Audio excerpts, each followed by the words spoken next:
Welcome to the November webinar, What Are Values Worth? Thank you very much for joining us today. My name's Richard. I work on the marketing team in producing content for Spotler. And we've got our main speaker, Katie Hart, who is a neuromarketer, which is, I think, a word you invented, Katie, if I'm not mistaken. You claimed it. I wish. And yeah, we're going to look through what brand values actually mean from a psychology point of view. So hopefully this is something a bit different, something you might not have thought about, something that's beyond the minutiae of the technology that we talk about, and can help you be inspired to do some things at a higher level. Housekeeping wise, if you're new to Spotler webinars, we've got, I think, about 40 minutes of content from Katie here today. I've just got a little bit of who Spotler are, just for those of you that are new. Then I'll hand over to Katie, and then once she's said what she's going to talk about, we'll have a Q&A session at the end. There's a question box on the GoToWebinar console in front of you. You can pop questions in there. There is also a chat window for other bits. The only difference it makes from a practical level is if we run out of time, if there's so many questions that we have to release you back to your day jobs, or if it's a question that needs a bit more of like a one-to-one personal follow-up, or if Katie or I, depending who the question's for, just doesn't know off the top of our head and need to come back to you, when you put it in the question box, GoToWebinar tags it against the email address you're registered with, so it's easier for us to follow up afterwards. As I say, we'll do our best to get through everything we possibly can, but that's the only difference that makes from an admin perspective, if you like. A lot of value to deliver in the session today, so we're going to record it to make sure you get the full benefit from it, so you don't need to make notes. You can just watch along and enjoy. We'll edit out anything there. We'll just polish it up, make it look nice, and then we will send it probably by sort of lunchtime tomorrow on the Wednesday the 13th. By then, to the email address that you use to register. If you've not been to many of these webinars before, do have a look on your junk folder, because we use a very specific email domain for our event content, so your spam filter might not recognize that domain immediately.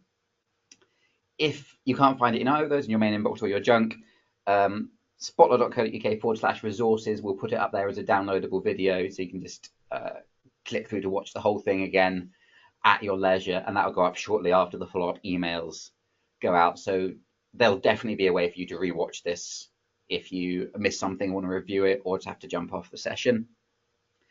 Anything else? Marketing at spotler.co.uk comes to me and the rest of the team. I think Katie's going to share her email address afterwards. You can get in touch with her for more questions about that side of things.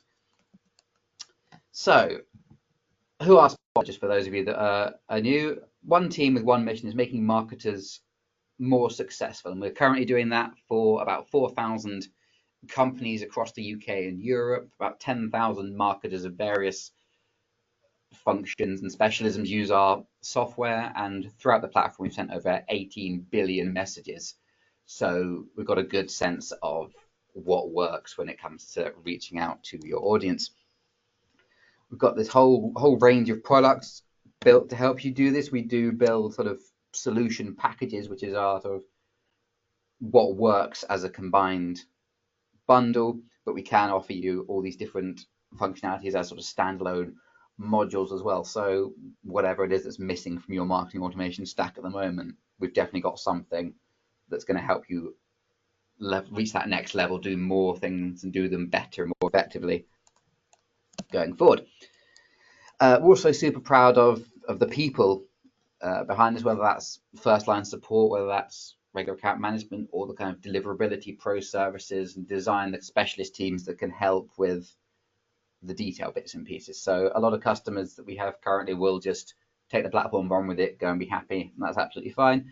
Some need more assistance understanding their data or producing creative that really works, and then we have those services in place to offer that as well.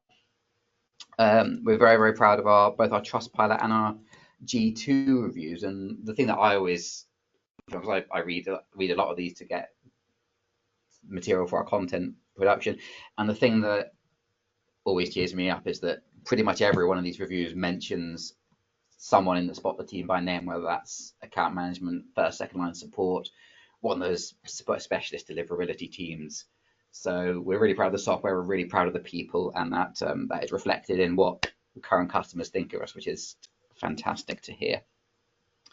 So as I said, that's my main bit done. I'll be here for Spotler related content and questions as we go through. But your guest speaker today is Katie Hart, and I'm going to hand over to Katie and make her presenter. So if I hand over, Katie, you should be able to share that slide, share your slide deck, and the floor is all yours. Fabulous, thank you very much. Oh gosh, excuse me, I'm squeaky. That's not a great start, is it? Let me just get to sharing the right screen.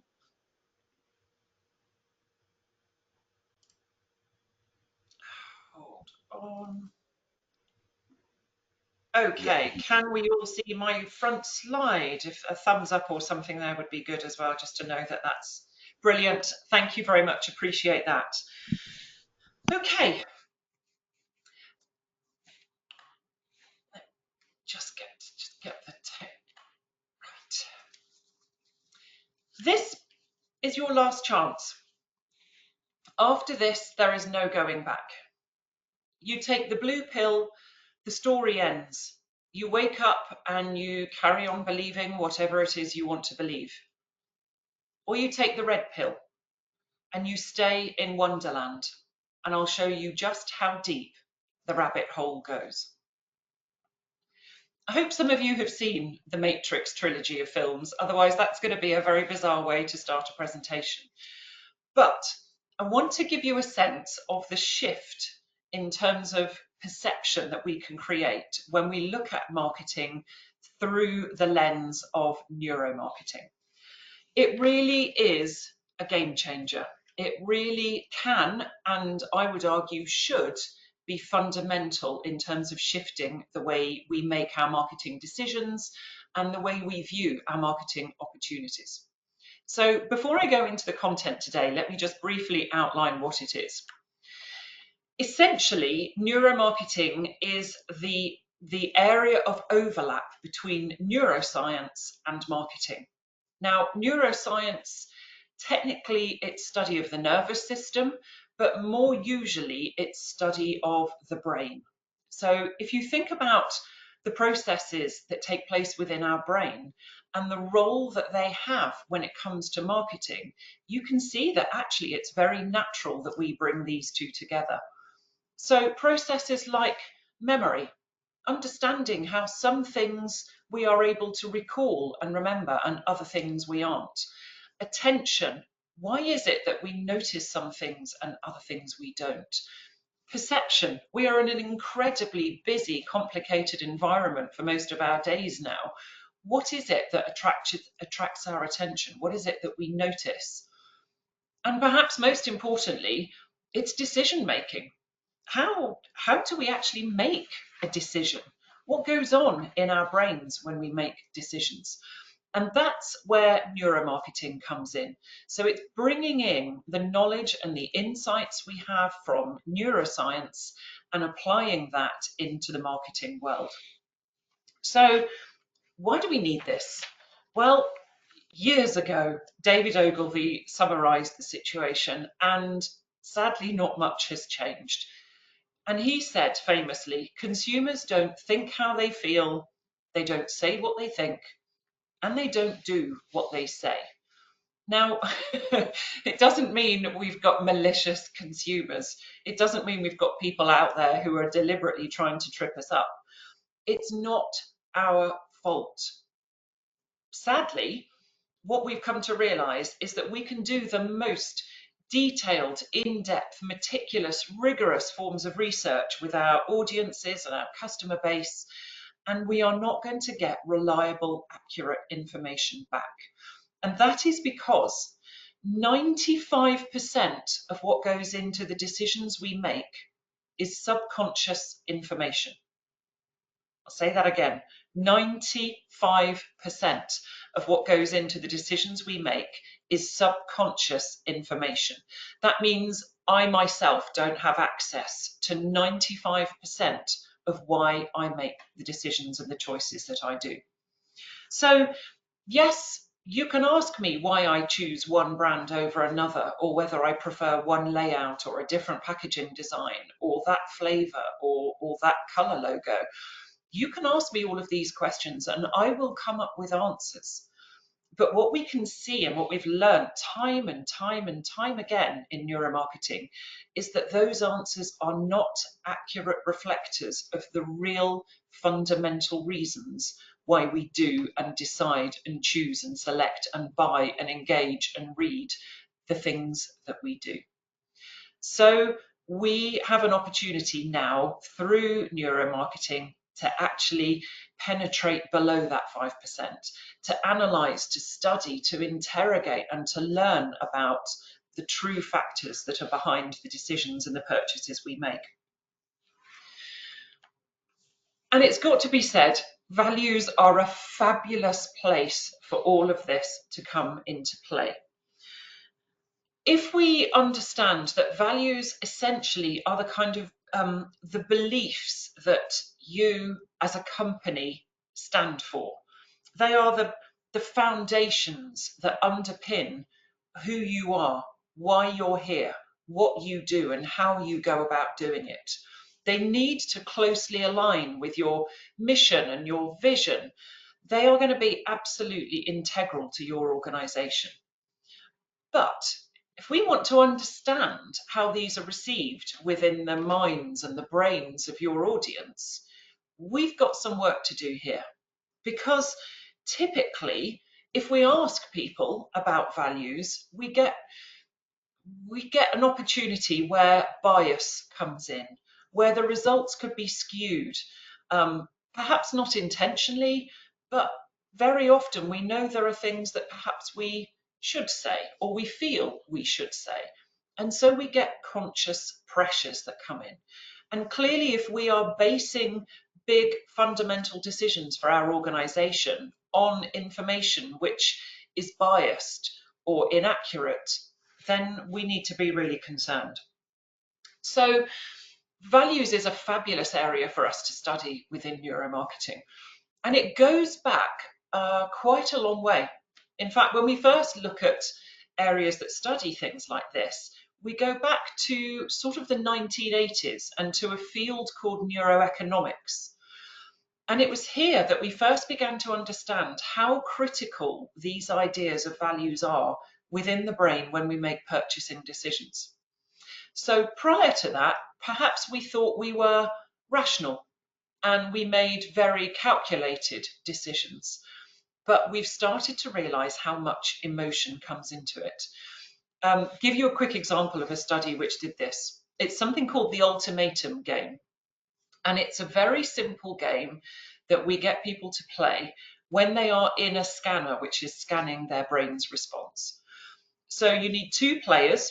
I would take on the role of the proposer, and for the purposes of this, just imagine that you are taking on the other role, which is that of the responder.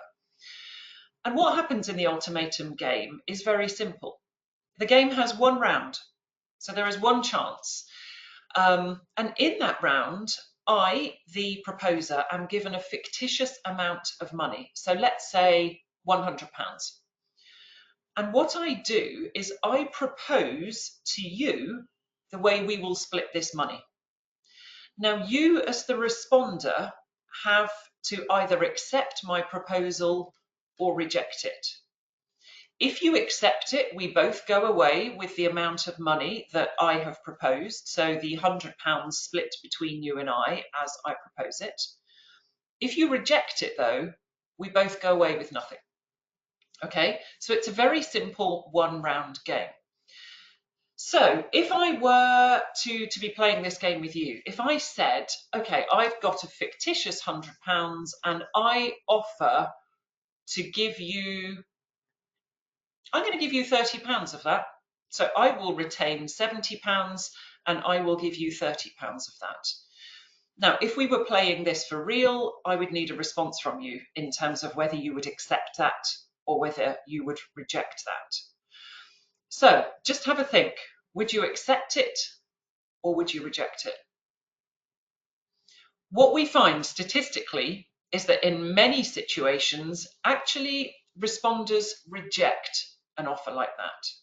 Now, the rational economists couldn't make sense of it because, well, rationally, you came into the room with nothing. You have a chance of walking out with £30.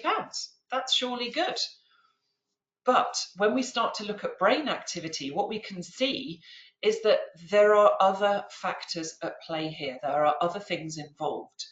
And so when we are making purchasing decisions, we're not just looking at what is at stake, what we are risking, whether that's financial, reputational, societal, what's at stake, versus what the reward is going to be, what we stand to gain when we've made this purchase or this investment. But we also factor in some values, some other aspects, some slightly less tangible aspects. And things like fairness, which the ultimatum game uncovered, are where this began. So in the ultimatum game, time after time after time after time, responders would reject the offer because it didn't feel fair. Why should I go away with £70 and you only get to go away with 30? And to prove that, you would actually very often make a decision which cost you. It cost you £30 to punish me. So this is where we start to explore this idea of values within the brain and what is important when we come to make purchasing decisions. Before I go into that, though, I just want to focus on why this is so important. Why do we need these core values that underpin our brand? Well, there's a whole host of reasons here. Essentially, if we get this right, these values will be the foundation for our organisation, the culture, and the brand going forwards. And that straight away enables us to stand out. It gives us this chance to differentiate ourselves. And that can be in the marketplace as an employer, as an organisation, as well as differentiating ourselves in terms of our brand and our brand identity. What that in turn also does is it enables us to recruit and hopefully retain the best quality staff. Time and time again, the reports show that we as a workforce want to work for organisations that have strong core values and that demonstrate those values. So it gives us a fabulous chance to spot talent and to encourage them into our organisation, and critically to keep them there. Also, there is a huge advantage in terms of being able to build customer loyalty and customer satisfaction over time. If we get these values right, they will pay back. They will literally give us a return in terms of solid customer relationships. And the Best Global Brands report from 2024 has said that actually for every 1% growth in brand, you can expect an average of 2.3% growth in terms of share price. So there are real financial gains, financial aspects towards getting these values right. Excuse me, sorry. So there's lots of reasons that we should be considering this and exploring this. And I just want to spend a few moments looking at some organisations that have been doing this particularly well recently. Now, the first one might seem a little bit strange. This is an organisation that has been around for a very long time. And that's one of the key messages in terms of brands and the values that they adopt. We should be considering it in terms of longevity. We should not be considering values that we are going to change or be looking to amend or update or revise in a few short months' time. Values need to be something that we absolutely stand by, and so they need to be core. Microsoft has had, again, in that brand report this year, it's had an 11% growth in terms of its brand strength. It's also at the moment at the top of the Forbes list for 2024 in terms of the best employers to work for. So you can see how having these values and these strong brands are really benefiting for Microsoft. Another brilliant example is Patagonia. Patagonia is an organization that has absolutely evolved around its core values. Its entire existence is based around sharing and having values that align with its consumer base and understanding the sort of origins. So Patagonia came from climbing. So it was products for climbing, clothing for climbers, and their entire values are based around making sure that no harm is done to the environment, and in particular to the mountain ranges that the climbers liked to spend their time in. Over the years, they have just taken that and they have proved time and time again that they stand by the core values that they have. And they've actually pivoted it from being something that is core to them to something which they have now started to become really vocal on and to be active in terms of campaigning and championing for the needs of the environment and the sustainability agenda. In fact, in 2018, Donald Trump released details of a tax cut, which actually meant that Patagonia themselves were going to get a $10 million saving in terms of tax. And they were appalled by this. They thought it was irresponsible. And as a way of vocalizing that, they donated the entire $10 million that they saved to climate and environmental causes. So they really do practice what they preach. And I think the third example is one that is very much on the up, but I just want to put it in here as an example of you can do this in any sector. If you can provide an organization that has values that are so important to them when they are built on the sale of loo roll, then really we, all of us within our organizations, should be looking at where and how we can incorporate values ourselves. And Who Gives a Crap is a fabulous example of an organisation that right from the outset had value-driven purpose underneath them and under everything that they seek to do. So when it comes to studying values, the first thing we need to appreciate is that there is no one area in the brain where we process information about brands. So our brains have evolved over years, over many, many years, tens and thousands and millions of years. And really, this concept of brand is very new to us in terms of that evolutionary past. And so our brain isn't really designed to cope with it. So when we study what's going on in our brain, we have to appreciate that actually we're kind of putting over the top of our normal brain functioning processes some artificial constructs which it isn't designed, it's not kind of fit for purpose to handle these. So essentially what happens is the brain layers up with experience after association, after interaction, lots of different information that relates to the brands that we're building.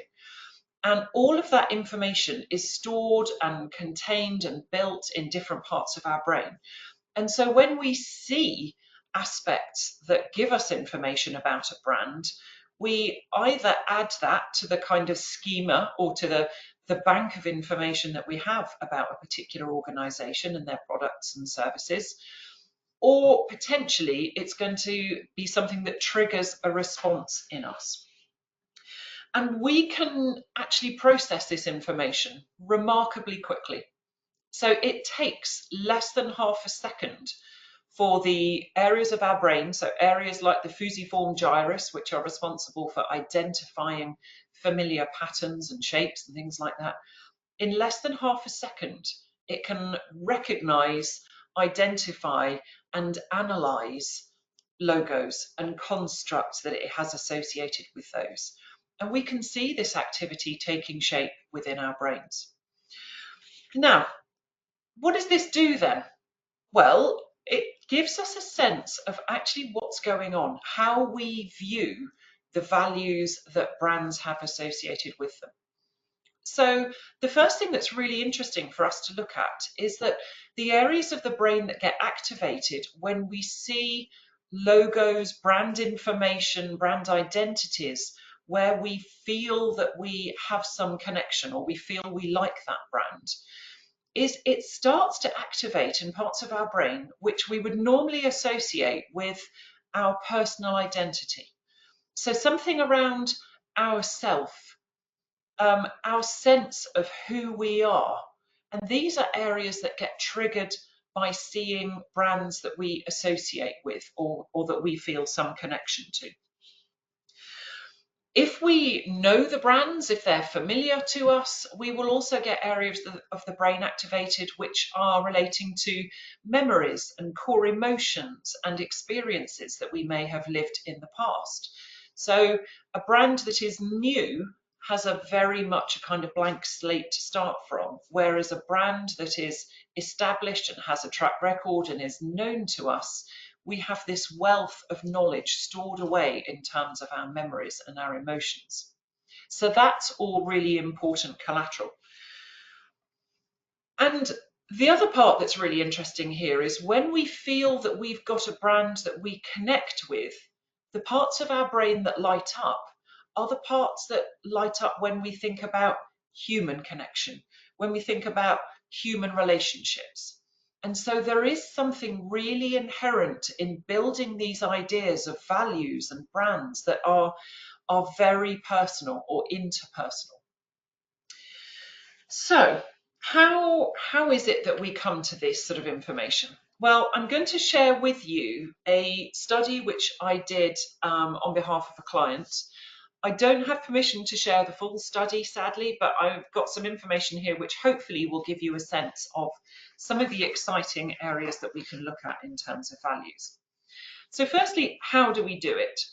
Well, when I go out and I'm conducting research, I take my headset, which you can see on the wall. That's Howard. I shouldn't call him a wall. You can see Howard behind me is modeling. And this is an EEG headset, so it's electroencephalography. And you can see an image here of one of the Spotler team modelling this for me when I came out and did some research on behalf of Spotler a couple of years ago. And what this does is it actually picks up the tiny electronic impulses which the brain releases as a way of communicating. So the headset is made up of 14 sensors, and they have strategic places on the scalp where they need to be located. And each of those sensors picks up 256 readings per second. So we get a huge amount of information very quickly from somebody wearing this headset. So here is a scan, here is a readout from one piece of EEG research, and you can see there that we've got different activity taking place on each of those 14 sensors. However, this isn't so useful to us in this format. So what we do is we apply algorithms to this, which then enable us to break it down into metrics which are so much more meaningful. And here is an example of these metrics. And what you can see here is that each of the red vertical lines is when a new piece of marketing content or a new piece representing one of the individual values that we were researching was presented to each of the participants in the study. So very quickly you can see that the responses vary according to what people are shown. So I did this research, and I did it actually in two ways. Firstly, I posted some research on my website, and I'll come back to that a bit later on. But the research was asking people how they felt about values. I was asking them to prioritize which were most important, which they felt were most significant to them and that they aligned with best. And at the same time, well, not at the same time, but what I then did was put my EEG headset onto participants and showed them core value messages and just measured the response which popped up in people's brains. And we got some really interesting results. So Firstly, you can see on the left-hand side of the table here, just a few of the values that I'm able to share with you from this research. But firstly, quality. This was the one that 26% of people said was the value that they sought most. This was what was most important to them, followed by trust, which came in at 21%.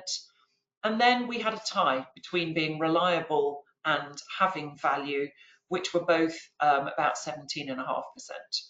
And then of the five I'm able to share, sustainable was the bottom one that people attributed. However, when we look at what was going on inside people's brains, we get a different picture. And this again is evidence of the fact that we ourselves don't have all that information. So we are only drawing on the 5%, whereas the brain physiological response is drawing in that 95%. And from this, we can see that head and shoulders above the others came trust. This was the strongest response across the board. It was really unparalleled in terms of the results that it provided. And I think it reiterates what we said about how values and brands are built on a structure in our brain which is actually more used to human relationships. And so trust is really, really critical. In second place, we had sustainable. In third place, we had quality. And then in fourth and fifth place, the results switched depending on whether it was a male participant or a female participant. So reliable came in fourth for female, but value came in fourth for male. And those places were reversed for position 5. Now, there's two here, I've put asterisks, however you say that word. There's two here that I've identified as being particularly noteworthy. The first of these is sustainable. Although it had a really strong response in the brains of the participants I studied, there was a big downside to it. And that downside is in cognitive understanding.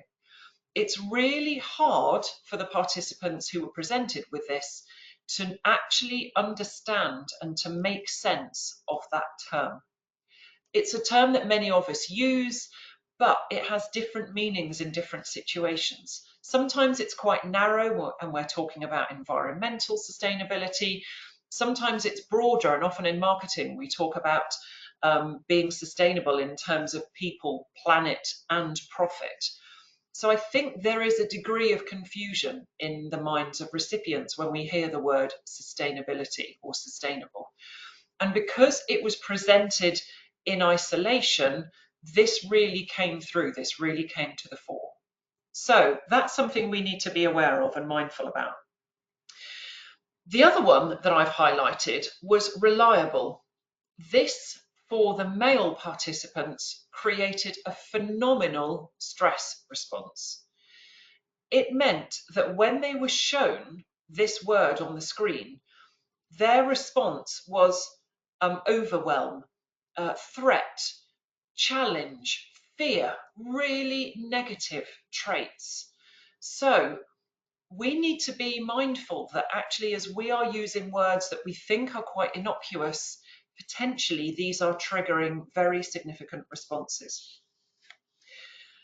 I want to just spend a bit of time exploring this first one, this idea of trust, to hopefully give you a sense of some other ways that we can start to deploy what we've learnt about the brain and its approach to values. So firstly, trust is something that we need to build. And again, this comes back to that concept of the idea of a brand and values underpinning a brand and how they are layered up during a course of interactions and a number of instances and exposures. So trust isn't something that we can instantly bag. It takes time. And what we've learned by studying what's going on in the brain is that actually there are some key ways that we can prove trust, or that we can build trust, and we can establish that we are a trustworthy organization. And there is a real hierarchy to these 4 methods. So the first one, The one which has the most clout, the most credibility within the brains of audiences is social proof. It's all very well for me to talk about how fabulous we are as an organisation, but actually, if there is social proof out there, it is so much more meaningful. Richard, delighted to see you using Trustpilot reviews, G2 reviews on that as well. These are the kind of social proofs that become increasingly powerful to us when we are making purchasing decisions. When we are trying to work out whether an organisation is somebody we can trust or not, having those there really does reinforce that message for us. It's essentially saying other people have taken that risk. Other people have not regretted taking that risk. It's probably going to be a good decision for you to make to decide in favour of this. But it's not just about reviews and likes. It's also about case studies, testimonials, endorsements. It could be awards that you've won, things like that. All of these build that sense of trust that people have in you and your organisation. And that is where you want to start. Social proof is the most significant, the most impactful for all of us. Remember, we're fundamentally human animals. So for years and most of our evolutionary past, the weight of other people's views and thoughts has been something that has had real impact for us. So start there. That needs to be where you're looking in terms of building your values and building trust in yourself as an organisation. The second one is observational proof. So how can we show what we're actually doing? How can we show the difference that we make? And increasingly, we can see organisations utilising these. So brands that show a sort of a before and an after. If we think about organisations that do, I don't know why, but at the moment my social media posts seem to be full of things that are the girly curl method to reducing frizz out of your hair. So this is the before and this is the after. It's the same with gym memberships.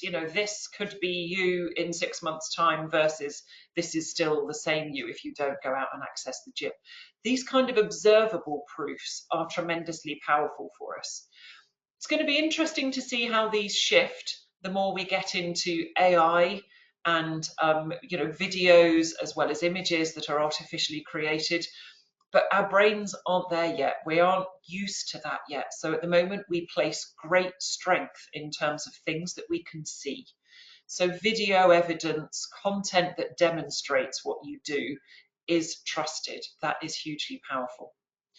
In third place comes analytical proof. This is the kind of data side that lots of people choose to use to evidence their values. 23% of this, 86% of that.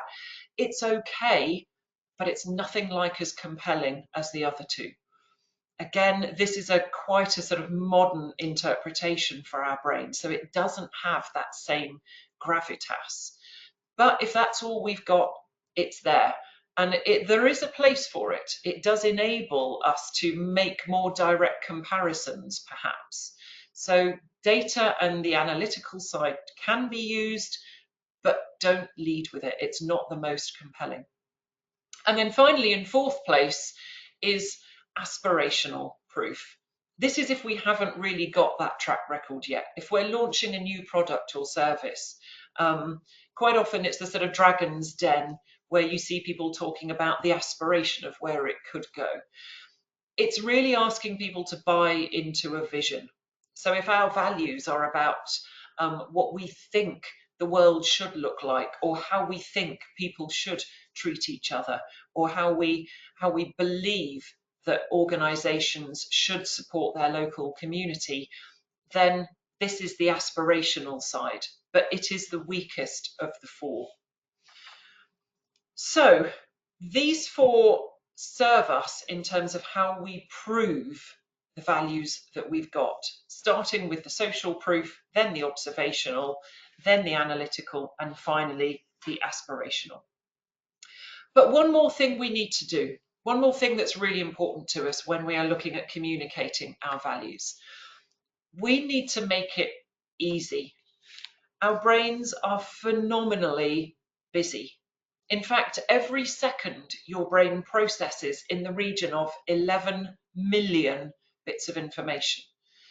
Every second. So there is a huge demand being placed on our brains. And very often we try to find the easy ways, the shortcuts, the simple routes for us. And so we want to try and make it easy for our audience to really know and to hear the values that we are communicating to them. So how do we do that? Firstly, it's consistency. It's this idea again of layering things up, building it bit by bit, time after time, and proving it. So it's all about not just shouting what we do, but actually it's getting on and doing it. It's about making sure that we make it easy for them to understand. So wherever possible, use their language, not necessarily kind of corporate jargon language, but use words, phrases, things that are meaningful to them. So they get a very clear sense of what we stand for. Again, I think the Who Gives a Crap organisation are fabulous at that. They've got a real personality. They use headlines and things which really speak to people at a very personal, humorous kind of level. So how can you tap into the language that your audience is, whether that's business to business or business to consumer? How can you tap into the kind of language that they are using and that's meaningful to them? So don't get hung up on, very complicated terms. Think about the words that are actually going to be relevant and that are actually going to be something that your audience understands and has complete clarity about. Then it's about things that you can do or things that you can prove in terms of how you go about making these happen. So implementing it in lots of different ways, whether it's looking at your supply chain, whether it's looking at your recruitment offer, whether it's looking at the benefits package that you provide to your workforce, whether it's looking at packaging, distribution, lots and lots of different ways that we can potentially make decisions which reflect our values. And I think that's one of the key things about having these values is that they enable you to make the tough decisions, but with confidence. It's not always the easy decisions, but actually when you've got some solid core values which underpin what you do, it enables you to make them and to stand by those. And really, these need to be something that are driving everything you do. Every decision you make should be made in reference to them. Because what we are seeing time and time again, and what we're learning more about every time we explore what's going on in the brain, is that people don't just want to buy from a brand. It's much more about buying into that brand and what that stands for. And there is no better way to communicate that than through having a really strong, compelling value message. So I started off with a quote from The Matrix. I'm just going to finish with one as well. After Morpheus has given Neo the choice, he finishes off by saying, "I'm trying to free your mind, Neo, but I can only show you the door. You're the one that has to walk through it." And I hope in our content today, what I've done is given you a sense of how you need to think about your values differently. Yes, it's important to invest time and effort and resources into understanding those, but it's very exciting to think about how they will be perceived by your audience. So the true answer to the question, what are values worth, is actually what is their worth to your audience? How can you really encompass what it means to them to engage with an organisation like you that is driven by displaying and demonstrating those values on a daily basis? Thank you very much. happy to answer any questions that you may have.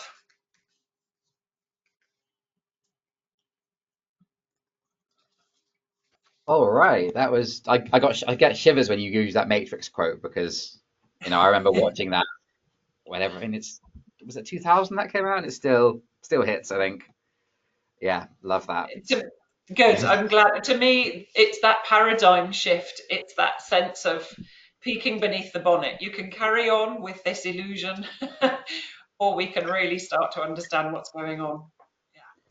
Great. Okay, I've got a couple of questions coming. So we've got time. First one is from Zainab. If this is affecting people in a way that they don't know about or understand, is it ethical to put these tips into practice? Great There you question, go. Zainab. Yeah, I mean, essentially, uh, the way I view this and the way my sort of colleagues in neuromarketing view it, in marketing, we are always trying to persuade people to do something, to engage, to subscribe, to purchase, to sign up, whatever that might be. Neuromarketing is no different. But what we are able to do is understand more the nuances and complexities which affect that. Fundamentally, there is nothing that means I can make somebody purchase something they weren't going to have before or they weren't interested in before. That is not what we are doing here at all.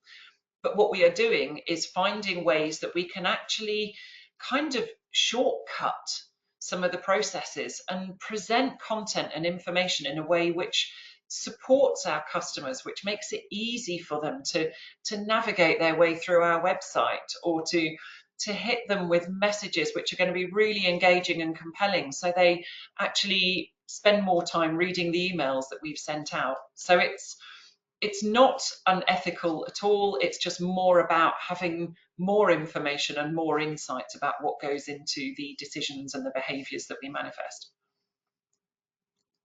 Okay, good. Useful to know. And then one more from Simon, who's taking it completely the other direction. We don't have a lot of budget to put behind research. Is there a quick and easy way to put some of these ideas into practice? Yeah, great point. Thank you. Yeah, it's not always possible to go out and conduct big pieces of neuromarketing research, but there is an increasing amount of content out there. So more and more people like me are out there doing research and sharing it. Richard, I know you as Spotler did some research a few years ago looking at what makes an effective web landing page and also what's most critical in terms of email formats, and you've been kind enough to share that with people too. So there is a building volume of information which already exists and is out there. But what I would say is try some of this, see what's going to work best for your audience. So when it comes to using phrases and terminology, just adopt it. Try, do some split tests, put it into different content formats and send it out and see which one gets better results for you. There really is no substitute for just having a go because some things will work really well with your audience and other things may not. If you're not doing the full picture of the research, you may not always understand why they're not. But what we can do is by doing that split test and building up the volume of research which is being shared, you can go a long way towards seeing what difference it makes and starting to consider what some of the factors behind those changes could be. Great. Yeah, I'll get a little product plug in there. We absolutely can do split testing through Spotler's email platforms and through website personalization, website layouts as well. So come to Spotler if you're going to test some of those bits out. Thank you for letting me get that in there. So, You're welcome. right, that looks like all the questions so far, unless there's any last ones to finish up. So I'll wrap up by saying, Katie, thank you very much for sharing that with us. I love hearing about it. I know we've worked together in a few different iterations before, but it's always good to hear it reiterated and how much impact we can have by just tweaking those bits. So thank you very much for sharing. You're welcome. Lovely to be here again.